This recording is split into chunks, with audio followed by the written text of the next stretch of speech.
Katie Morag and the New Pier. So the story's set in the Isle of Stewry. So you can see the mainland here, the shop and the post office, the jetty where the boats arrive, the village, the bridge and all the houses up here.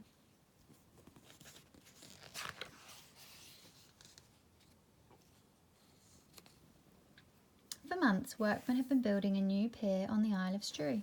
They were a cheery lot and lived in huts by the shore. They only complained when the weather got too bad to get on with the work. They felt homesick for their families and friends on the mainland. They looked forward to the day the new pier would be finished. So did the islanders. Katie Morag was especially excited about the new pier. "The boat will be able to come to Stewry 3 times a week instead of 1, said her father, Mr. McColl, the shopkeeper. Mrs. McColl, the postmistress, was delighted.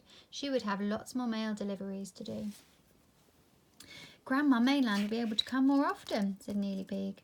"And she'll be able to get away quicker," said Granny Island, who was not very sure about the new pier, but saw it had some advantages. But for the most part, Granny Island was pessimistic. "The old ways will be forgotten," she frowned. "The place will get too busy and there'll be no more jaunts out in the ferry boat to the big boat in the bay."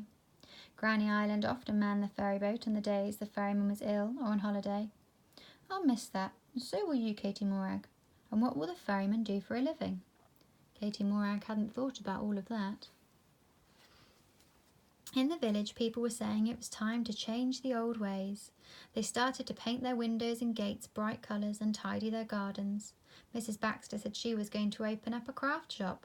The lady artist, of course, was already making interesting things to sell in it. On the other side of the bay, Mr. McMaster, the farmer, was very pleased. "I'll be able to send off eggs, milk and cheese to the mainland 3 times a week." "Ah, well," sighed the ferryman, "I suppose I'll soon be redundant."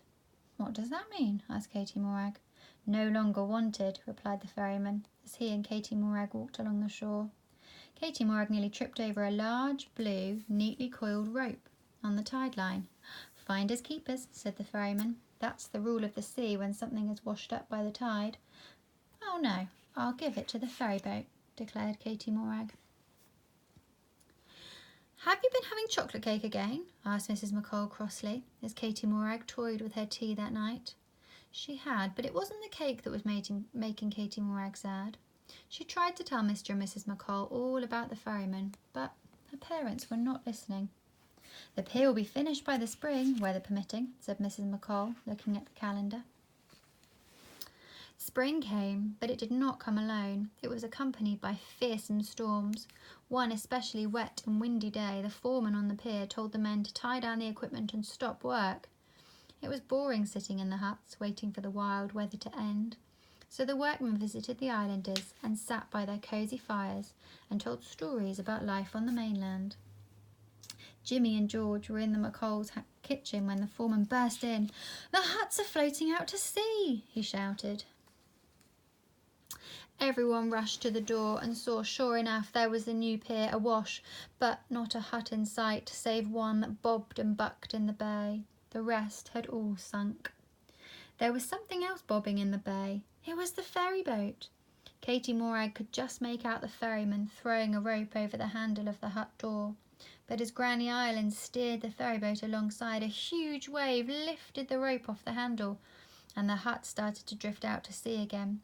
"Use my rope," shouted Katie Morag at the top of her voice. Granny Island revved the boat close to the hut again, and as she circled around it, so went the strong blue rope. Everyone cheered as the ferry boat towed the hut to shore. "What seamanship!" said the workmen. "What a rope!" said the ferryman, smiling at Katie Morag as he stepped out of the boat. "You can't sleep in that," said the islanders, as sodden mattresses and broken bits of furniture fell out of the hut door. "You'll just have to stay with us until the new pier is finished." "Great," thought Katie Morag. Mainland stories every night. Next morning the storm had subsided and the men went back to work. The foreman said the ferryman could keep the hut for firewood. He and the men thought it was just fine staying in the islanders' homes. much more comfortable than the huts. Each workman boasted that his lodgings were the best, but everyone had to agree that the ferryman's wife's chocolate cake was quite the most fabby-do. It was Easter and the new pier was finally completed. The boat came alongside laden with important people and visitors, and there was Grandma Mainland.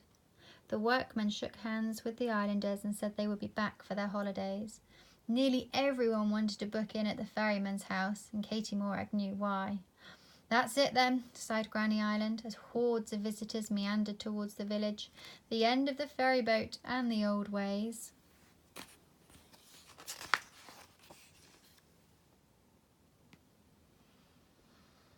"No, it's not," said Katie Morag, taking her two grandmothers over to the ferryman's house. The hut was transformed. Inside, a counter displayed several chocolate cakes and pots of tea. Grandma Mayland was first in the queue. "After the visitors had had their tea, you and I, Katie Morag, can take them out for a jaunt in the ferry boat," Granny Island suggested the ferryman. "And you can tell them all about the old ways," said Katie Morag. Granny Island smiled. The new pier was not going to be such a bad thing after all.